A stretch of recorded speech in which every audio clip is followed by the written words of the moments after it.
the truckers were doing something that all of us in our country take for granted.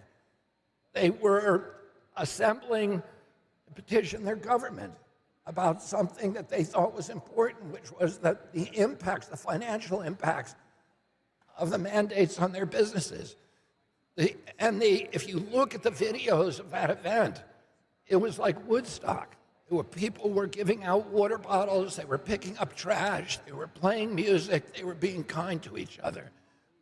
But it was portrayed by the Canadian government as a right-wing, extremist, violent terror organization. And the government began using facial recognition systems and other forms of surveillance to learn the identity of the truckers, looking at their license plates, et cetera.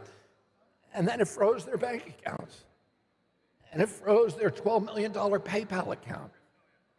And when Canada did that, it occurred that the premier template of democracy in the world besides the United States, it occurred to me immediately that transactional freedom was as important as freedom of expression in the First Amendment.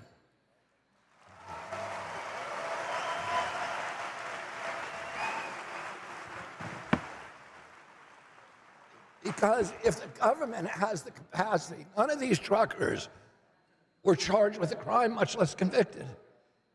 And yet the government was able to shut down their bank accounts. They couldn't pay their mortgages. They couldn't buy diesel for their trucks. They couldn't buy food for their children. One trucker told me that he was going to jail because he couldn't make mandatory alimony payments.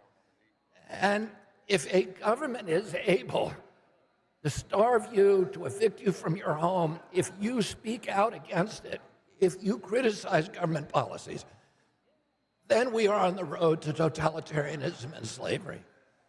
And I began at that time looking seriously for alternatives, and it was that incident that led me immediately to grasp the potential of this technology to provide transactional freedom and self-sovereignty.